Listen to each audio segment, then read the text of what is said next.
გამარჯობა, წერ Code Academy-სთან დაკავშირებით. ეს არის საუკეთესო ვებგვერდი, სადაც ონლაინ შეგიძლია პროგრამირების სწავლა.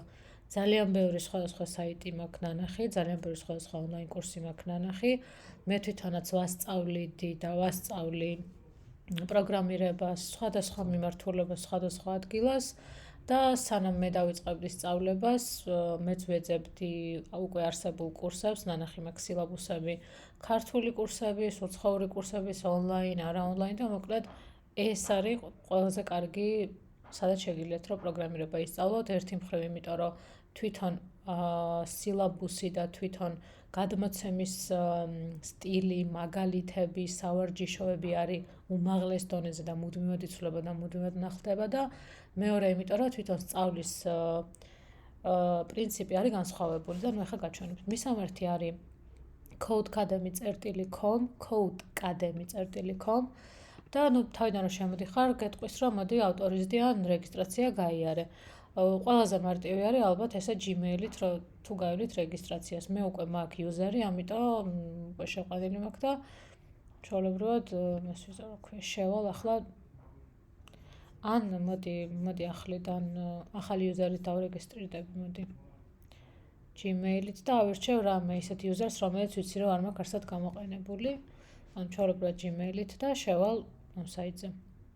თავიდან როდესაც შემოდივარ, ანუ ხო შეიძლება მაგალითად რომ არ ვიცოდე რა მინდა კონკრეტულად. თუ ვიცი, მე გეტყვით როგორ უნდა ქნათ, მაგრამ თუ არ იცით რა გინდათ, თავიდანვე გეუბნება რომ მოდი მე შენ მოგცემ რეკომენდაციას რა კურსი გაიარო და აი ავსებ რაღაცა ტესტივით არის რა. რომ მაგალითად რა გინდა თქვა web development-ი, ეს არის საიტების აწყობა, მონაცემთა მეცნიერება, web design-ი, მანქანური სწავლება, მობილური აპლიკაციების შექმნა, ხელოვნური ინტელექტი თუ რა გინდა მოკლედ, მაგას მონიშნავ და რაღაცა შეკითხვებს და გისვამს და ბოლოს გეტყვის შენთვის რომელი კურსი უფრო შესაძლებელია რა. თუ ეს არ მინდა, შემიძლია skip personalizations დავაკლიკო და გადმოდივარ კატალოგზე. ეს კატალოგი ეგრევე თუ არ გახსნა ესეთი ჩამონათვალი. ზემოთ აი კატალოგს დააკლიკავ, explore all courses დააკლიკავ და ისევ იგივე კვირზე ხარ გადმოსული. ახლა ზედა ნაწილში ყოველთვის უწერია აქ თუ არა ფასდაკლება და ამ ეტაპზე ფასდაკლება აქვს. ფასს რაც შეეხება როგორ არის ზოგი კურსი რომელიც უფასო არის ზოგი კურსი რომელიც ფასიანია. ფასს არ იხდი კონკრეტულ კურსზე, არამედ იხდი თვიურად რაღაცა თანხას. ბოლოს რომ ნახე იყო თვიურად $20 იყო რა, თვიურად $20 იხდი.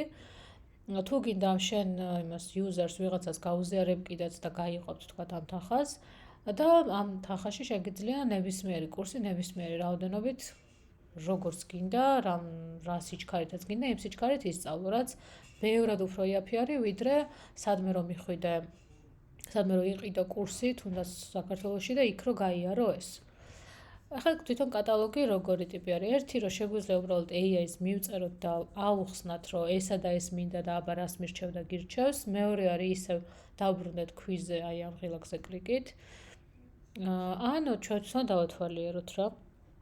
ახლა რა ხდება ზემოთ მაქვს ტრენდინგები რაც არის, ეს არის AI, Python, JavaScript და ეს შემდეგებზე გადავიდე, თუ დავინტერესდები.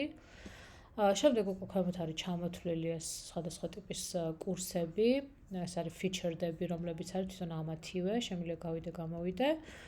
და ქვემოთ რომ ჩამოვდივარ, უკვე full კატალოგს ხედავ, ესე ჩამოდივარ. სანამ ამას გავივლით, მანამდე მინდა გაჩვენოთ რამდენიმე რაღაც რა.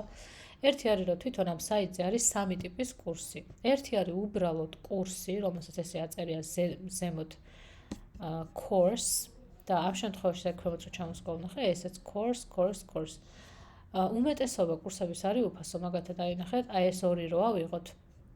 ესეც კურსია, ეს ზემოთ მწვანე ფერი რო არის, იმაზე აწერია. ეს ნიშნავს რომ ფასიანია და free course ნიშნავს რომ უფასო არის. ანუ მე თუ მინდა მაგალითად რომ გავიარო UI და UX დიზაინის შესავალი, ჩვეულებრივად შემიძლია ახლავე დავკლიკო და ყველანაირი თანხის გადახდის გარეშე შემიძლია რომ ეს გავიარო. დიზაინის კურსები მე არ მინახავს, ჯერჯერობით არ შევსულა და არ მინახავს როგორი არის, მაგრამ პროგრამირებაზე ვიცი რომ ძალიან კარგი არის და დარწმუნებული ვარ რომ დიზაინიც კარგი იქნება. მეორე ტიპის კურსი, ანუ ეს მწვანე თუ აქვს ზემოთ, მოკლედ ეს ნიშნავს, რომ რაღაცა პატარა კურსი არის, რომელიც რაღაცა კონკრეტულს გასწავლის რა იმას, რაც ზემოდან აწერია სათაურში და ქვემოთ აღწერაში. თუ დეტალები დამაინტერესებს, ვთქვათ, კიბერუსაფრთხოების შესავალი, ხო, აქ კი წერია რაღაც, მაგრამ თუ მაინც კიდევ უფრო ღრმა დეტალები დამაინტერესებს ნებისმიერი კურსი, შემიძლია უბრალოდ დავეკლიკო, შევიდე შიდა გვერდზე და აქ უკვე ხედავ ბევრად უფრო დეტალურ ინფორმაციას, რომ ეს არის აღწერა, ეს არის რეიტინგი, ეს არის რაღაცა ინფორმაციები და ნუ გეუბნება რომ რაღაც სერტიფიკატს მოგცემ ამას ვიზავ, იმას ვიზავ. რა დონე ჭირდება იმისთვის, რომ ეს კურსი დაიწყო და ჩვეულებრივად დამწყები შეგიძლია იყო, ანუ არ ჭირდება რამე პრეცოდნა. რამდენი ხანი დაგჭირდება დაახლოებით, რომ აი ეს კურსი გაიარო, პატარა კურსია, რამდენ პროექტს გააკეთებ და პრერეკვიზიტებში წერია არაფერი. ეს მნიშვნელოვანია, იმიტომ რომ შეიძლება რაღაცა ისეთი კურსი იყოს, რომ პრერეკვიზიტი ქონდეს, რომ რაღაც სხვა ქონდეს უკვე გავლილი. ეს არის აღწერა და ეს არის სილაბუსი რა. სილაბუსზე თითოეულ თემას რო დააკლიკავ, აქ ჩამოიშლება და კიდევ უფრო გაჩვენებს ეს რისგან შედგება. მაგალითად, პირველი გაკვეთილი შედგება ერთი სტატიისგან, მეორე ერთი ტექსტური აღწერისგან, მეორე ტექსტისგან და კვიზისგან. და ასე შემდეგ რა.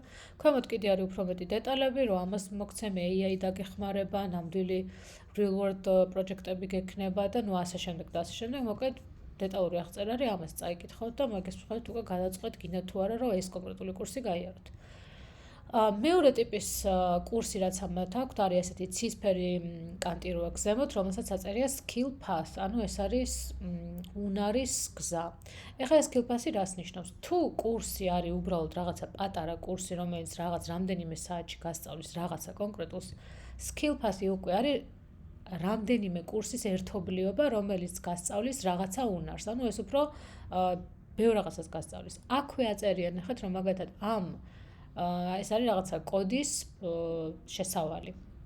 რომ ეს კურსი მოიცავს თავის თავში 5 კურსს, ანუ ეს skill path-ი, იმიტომ არის skill path, რომ მოიცავს 5 კურსს. ეს 5 კურსი ცალსაკე შეგიძლია რომ ამ საიტზე გაიარო, მაგრამ ეს უკეთესი არის იმიტომ, რომ აქ არის ეს კურსები დალაგებული იმ თანმიმდევრობით, რა თანმიმდევრობითაც ჩვენ ეს კურსები უნდა გაიარო იმისთვის, რომ ეს უნარი მიიღო.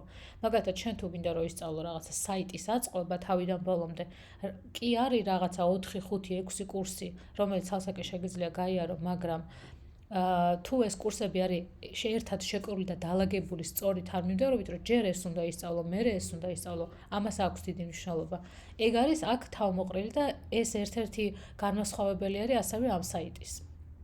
ესეთი არის და აქაც ანალოგიურად რომ რაღაცა 4 საათში გაივლი, beginner friendly არის და აქაც იგივენერად შეგიძლია შეხვიდე შიგნით და ნახო კონკრეტულად რას მოიცავს, აი რომ მოიცავს ამას და ასე შემდეგ რა. და მესამე ტიპის კურსი, რომელიც აქვთ, ეს არის career path, ეს არის ყველაზე დიდი ტიპის კურსი, ეს არის კარიერის გზა. და ზუსტად იგივენერად როგორც skill path-ი მოიცავს რამდენიმე კურსს, ეს მოიცავს კიდევ უფრო ბევრს. მაგალითად, ამ შემთხვევაში code foundation-ების უნარის გზა მოიცავს 5 კურსს, მაგრამ ამ შემთხვევაში full stack ინჟინერის კარიერის გზა მოიცავს 51 კურსს და ჭირდება 150 საათი იმისთვის, რომ დაასრულო. ანუ თუ მოკლედ გინდა რაღაცა კონკრეტული კარიერა, მაგ შემთხვევაში ჯობია რომ პირდაპირ აიღო career path, თუ არის შენთვის სასურველი აქ ამ საიტზე, თუ არა და ცალსაკე კურსებით შეგიძლია აიღო. როგორც წესი career path-ი და skill path-ი თუ გინდა, ეს უკვე ფასიანი არის, მაგრამ ამ საიტზე აქვთ გარდა ფასაკლებებისა, რას ვახსენე, ეს ზემოთ რო ყვითლად ეწერა, ასევე აქვთ ხოლმე ერთკვირიანი ან რაღაც დროიანი უფასო ტრაიალი. რომ შენ თუ არ გინდა თავიდანვე ამ $20 გადახდა, შენ შეგიძლია გააკეთო ერთკვირიანი უფასო საცდელი ვერსია, გატესტო ამ ერთი კვირის განმავლობაში მოგწონს, არ მოგწონს და თუ მოგწონს, მერე გადაიხდი, თუ არა და არ გადაიხდი. ყველაზე მარტივი არის. ეხლა კიდე რა შეგვიძლია რომ გავაკეთოთ? მაგალითად, ეს ხო არის ქვემოთ რო ჩამოსკროლი, აქ არის სრული კატალოგი, ხო 800 შედეგი მაქვს, ანუ 800 კურსისგან შედგება. ნუ თითოეულ კურსს აქ ვხედავთ აწერია სათაური და ასე შემდეგ. აქ არის სორტირება, ახლები თუ მინდა მაჩვენოს თუ ყველაზე პოპულარულები თუ როგორც მინდა მოკლედ, შემიძლია ესე მოვძებნო და წავიკითხო. მაგრამ თუ დაახლოებით ვიცი რა მინდა, იმ მარცხენა მხარეს შემიძლია ავარჩიო. რის მიხედვით შემიძლია ავარჩიო? ესენი არის ზემოთ ტოპიკები, ეს არის მაგალითად კონკრეტული პროგრამირების ენა, მაგალითად C პროგრამირების ენა თუ მინდა დავაკლიკავ. აი კოდის საწყისები თუ მინდა ამას დავაკლიკავ, მაგალითად Code Foundations და Code Foundation თემატიკას რაც ეხება, იმ კურსებს დამიტოვებს. რამდენიმე პროგრამულ ენას დამიტოვებს და ასე შემდეგ. მოკლედ რა იმის მიხედვით რა მაინტერესებს, თუ ვიცი აქედან რომელიმე სავარჩიო, მაგალითად თუ მაინტერესებს game development-ი, ამას დავაკლიკავ, თუ მაინტერესებს რაღაცა კიბერუსაფრთხოება, ამას და ასე შემდეგ. აქ არის დიდი ჩამონათვალი და მაგის გარდა ქვემოთ არის კიდე ესეთი ფილტრები და ეს არის რომ რა დონეზე ვარ მე თუ მაგალითად დამწყები ვარ, ამდენ კურსს კი არ წავიკითხავ, პირდაპირ მონიშნავ რომ ვარ beginner, ანუ დამწყები და ის 800 კურსის მაგერად უკვე 450 დავრჩება. ასევე შემიძლია მონიშნო რომ მარტო უფასო კურსები მაჩვენოს.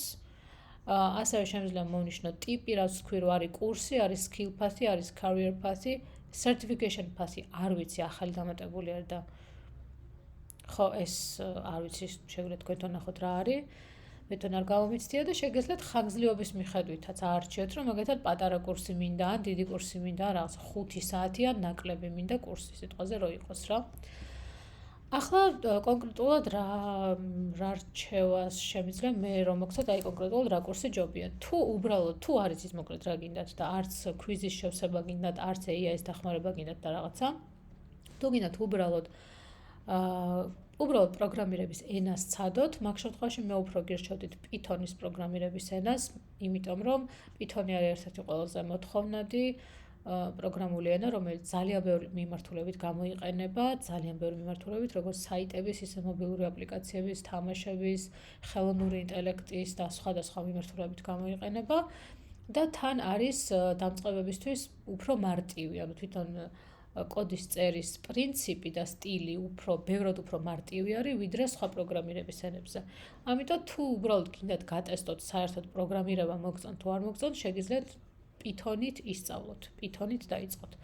თუ იცით კონკრეტულად რომ მაგათად გაინტერესებთ საიტების აწყობა, შეგიძლიათ მაგ შემთხვევაში web development-ი აარჩიოთ, აქედან web development და პირდაპირ აირჩიოთ მაგალითად ISTP, ეს არის full stack ინჟინერი, რომელიც გულისხმობს, რომ ისწავლით web development-ის ორივე მხარეს, წინა მხარეს და უკანა მხარეს.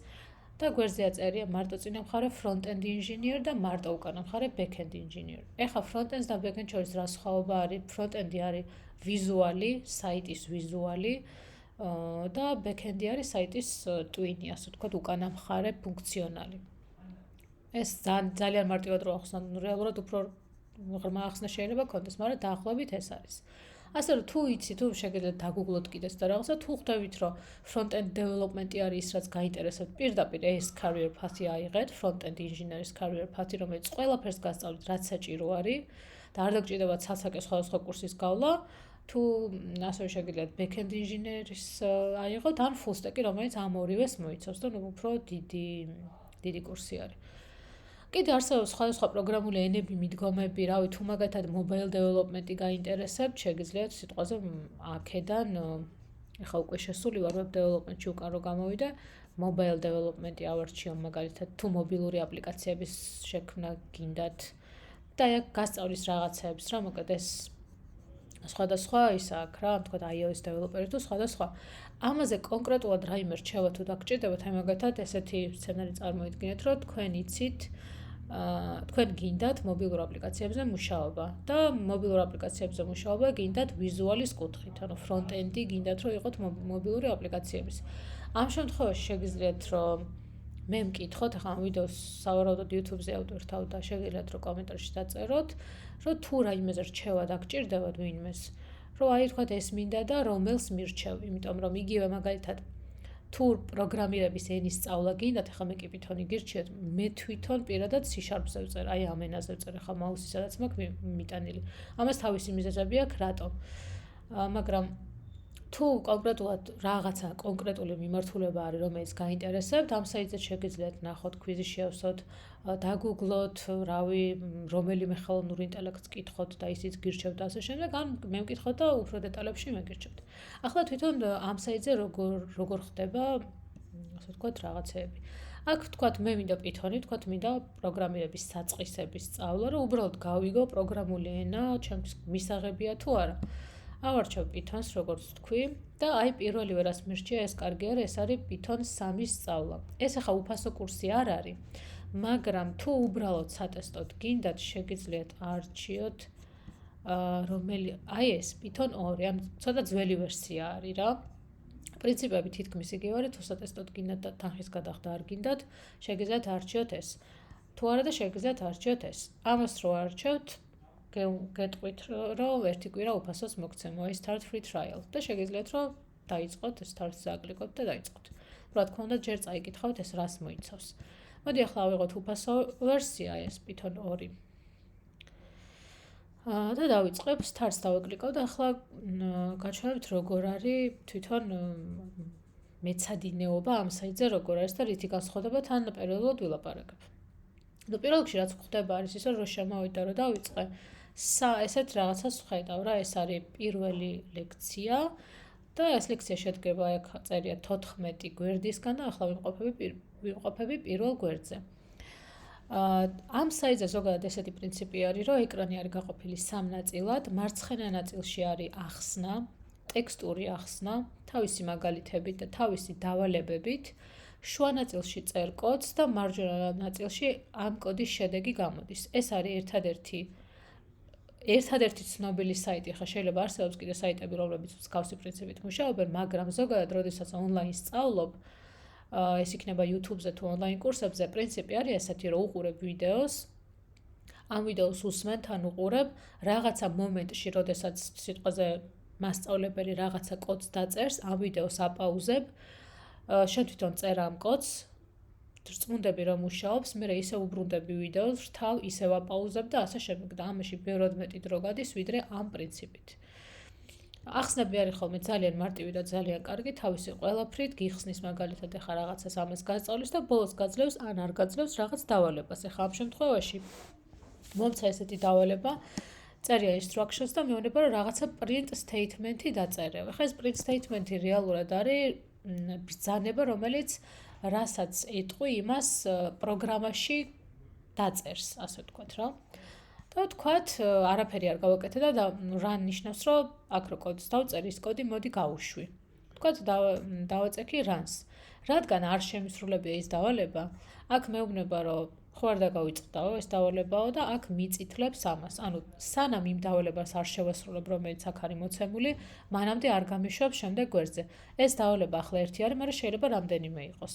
თუ ვერ გავიგებ და გავიჭედები და რაღაცა ერთი მხრივ შემიძლია რომ აქ აი ამას დავაჭირო get unstuck და აქ solutions-საც მაჩვენებს, ანუ რა უნდა გამეკეთებინა, იმასაც მაჩვენებს, დოკუმენტაციაში კიდევ ერთხელ შემახსენებს, შემიძლია სადღაც აქ გადავიდე და სხვებს ვკითხო აზრი და ასე შემდეგ, რა მოკლედ რაღაცებს გამიკეთებს და AI-ც აქვს, ეს AI learning assistant, შემიძლია AI-საც ვკითხო, რომ აი რაღაცა გეხვეწები დამეხმარე, რაღაცა ვერ გავიგე და ესაც მომწერს და მირჩევს ძალიან კარგად. ნუ ამ შემთხვევაში მაგალითად მე მინდა თვითონ მეუბნება როგორი უნდა იყოს ეს ბრძანება, პირდაპირ დავაკოპირებ, ჩავსვამ, გავუშვებ და ეს არის ის შედეგი, რომელიც გამოვიდა და აქ ესეთი ჩეკი დამისვა, რაც ნიშნავს, რომ ყველაფერი კარგად არის და უკვე next ღილაკიც ამეთო, რომ უკვე შემდეგ გაკვეთილზე გადავიდე. ეს შემიძლია ნებისმიერ დროს დაუბრუნდე ამ გაკვეთილს, დავარეფრეშო, ანუ ჩემი პროგრესი და ჩემი კოდი წავშალო, ან შემიძლია დავაკოპირო, ან შემიძლია solution-ი ვნახო, თუ გავიჭედე აქედანაც შემიძლია ვნახო და ასე შემდეგ რა. შემდეგ გადავალ შემდეგზე და ესე მივყვები თავიდან ბოლომდე ამ გაკვეთილებს. რაღაც მომენტებში შეიძლება შეხვდეს ტესტებიც, შეიძლება შეხვდეს ვიდეო, რომელსაც უყურებ, შეიძლება შეხვდეს უბრალოდ ტექსტი და არანაირი დავალება არ იყოს და ასე შემდეგ. ეს არის ძირითადი პრინციპი, მაგის გარდა ასევე თულებში მაქვს ესეთი მე თვითონ შემიძლია ჩართო გამორთო გავაკონტროლო რა ხდება რომ ასისტენტი მინდა თუ არა ეს მინდა თუ არა და რაღაცები მოკლედ რაშიც დამეხმარება. თუ მაგალითად სილაბუსს დავაკლიკავ, დავინახო რომ ახლა ვიმყოფები ამ და ამ კურსში, ეს არის კურსის სახელი, ეს არის თვითონ გაკვეთილის სახელი. და აქ მეუბნება, რომ ეს გაკვეთილი შედგება ამისგან, ახლა ვიმყოფები ამ ადგილას და ვიმყოფები მეორე გვერდზე, 14 გვერდია. და მეორე გვერდზე ვიმყოფები, მე მესამეზე ეს იქნება, მეოთხეზე აქ და თითოეულს დაახლოებით რამდენი წუთი ან რამდენი საათი ჭირდება იმისთვის, რომ წავიკითხო, გავიგო და დავალება გავაკეთო, ეგეც უწერია რა. და ასევე ახლა მაგათად მეორე გაკვეთილი არის უკვე პროექტი, აი აქ წერია, რომ project არის, რომელიც რაღაცა კალკულატორს გამაკეთებინებს რა, მარტივი პროექტი არის. და ამ პროექტზეც იგივენერად ხდება, რომ აი მაძლევს რაღაც დავალებებს, მეუბნება, რომ ესე უნდა ქნას, თარს დავაწვევი და ეს მეუბნება, რომ აი მოდი ეს გააკეთე. ეს გააკეთე. უბრალოდ პროექტის განსხვავება იმ დავალებებისგან, რაც გაჩვენეთ, არის ის, რომ პროექტს ეს თავისით არ ამოწმებს. ანუ თუ რაიმე კოდში შეცდომა დაუშვი, მაგ შეცდომას გეტყვის, მაგრამ აი ამას თვითონ არ მოგიჩეკავს რა, ეს შენ თვითონ უნდა მოჩექო, იმიტომ რომ ეს უფრო დამოუკიდებელი სამუშაო არის. სამაგიეროდ ბოლოსკენ გეუბნება რა, ანუ ამ კოდს რო დაწერ, რა უნდა მიგეღო, რაში რა უნდა მიგეღო. და გეტყვის, რომ თუ ყველაფერი ისე მოხდა, როგორც მე დაგიწერე, ესე იგი ყველაფერი კარგად არის რა. ახლა დავბრუნდეთ ისევ, მოდი home-ზე და კიდე რამდენიმე რაღაცას გაჩვენებ და ეგ არის. home-ზე როდესაც დავბრუნდები, აქ უკვე ვხედავ ჩემს dashboards. ეს არის ასე ვთქვათ ჩემი პროფილი, აქ ხედავ რომ 0% მაქვს ამ კურსის გავლილი, resume-ით შემიძლია გავაგრძელო. სილაბუსი აქედან შემიძლია ვნახო. სად ვარ, როგორ ვარ, რანაირად ვარ. და კიდე სადღაც იყო ვიცი წამი თუ ვიპოვე. ხო, მუდმივად რაღაცებს ვცვლიან, ხოლმე იქ ნახეთ რეკომენდაციებიც, მაგ რაღაცები. სადღაც იყო კიდე შეიძლება ახლა არ არის, მაგრამ ხო შეიძლება უბრალოდ რაღაცა დრო ჭირდება, რომ გაიარო. ასევე მაგალითად მე რო გავდიოდი ამ კურსებს, იყო ესეთი რაღაც, რომ რაღაცას რო გაივლი, გაძლევს ეგრეთ წოდებულ cheat sheets რა, ანუ ესე იგი რა მასალაც დაფარე იმ მასალის შემოკლებულ ვარიანტს, სადაც შეგიძლია ნებისმიერ დროს ჩაიხედო და ნახო, აი რაღაცა თუ უცებ დაგავიწყდება, ნახო ეს რაღაცა. აი ესეთი რაღაცა იყო და წესით ახლაც იქნება უბრალოდ ეთყობა დრო უნდა რომ რაღაცა გაიარო და აქ მოკლედ მაგ ყველაფერს იპოვით, ან თვითონ შემოგთავაზებთ რა რაღაც დროის მერე. ეს საერთოდ ახალი რაღაც არის, რაც ახლა აღმოვაჩინა და ესეც მოკლედ შეგიძლიათ ეს ყველაფერი გატესტოთ. ძალიან კარგი საიტი არის, ძალიან კარგი ახსნები აქვს, რავი, ყველანაირად კარგი არის და გირჩევთ, რომ თუ რაიმე სწავლა გინდათ პროგრამირებაში და თუ ინგლისური იცით იმ დონეზე, ხა რა დონეზეც ეს ტექსტები წერია, გირჩევთ, რომ ჯერ ეს ცადოთ, თუნდაც იმ ერთი კვირის განმავლობაში, როცა უფასო იქნება ეს. და მაგის მიხედვით მიხვდებით, რომ საერთოდ მოგწონთ ეს სფერო, არ მოგწონთ ეს სფერო, მარტო გინდათ სწავლა ვიღაცასთან ერთად ვთქვათ, ლექტორი გჭირდება თუ როგორ იქნება და თუ მე რომ მოხდება ისე, რომ სიტყვაზე მიხვდით, რომ კი მოგწონთ ეს სფერო და ვთქვათ, ერთი კურსის ცადეთ, ორი კურსის, 3-4 კურსის ცადეთ და მიხვდით ამ 4-დან სიტყვაზე რომელი მიმართულება მოგწონთ და მაგრამ მიხვდით, რომ ამ საიტიდან არ მოგწონთ თქვა სწავლა და გინდათ რომ ვიღაცასთან ლექციაზე მიხვიდეთ, მე უკვე შეიძლება რომ თუნდაც ჩვენთან ქართული რაღაცა ონლაინ აკადემიები მოძებნოთ და იქიდან რომელიმეში მიხვიდეთ. მაგრამ ჯერ მაინც ამას გირჩევთ რა, ფინანსურადაც ბევრად უფრო იაფი დაგიჯდებათ და ბევრად უფრო მეტი, ანუ ასე თქვა თამაშის საშუალება გექნებათ, რომ გაიგოთ მაინც რა მოგწონთ. რა მიმართულება მოგწონთ. ან საერთოდ მოგწონთ თუ არა ეს. ეს არის სულ. მადლობა და თუ რაიმე კითხვა იქნება, მკითხეთ და გიპასუხებთ მაქსიმალურად მალე.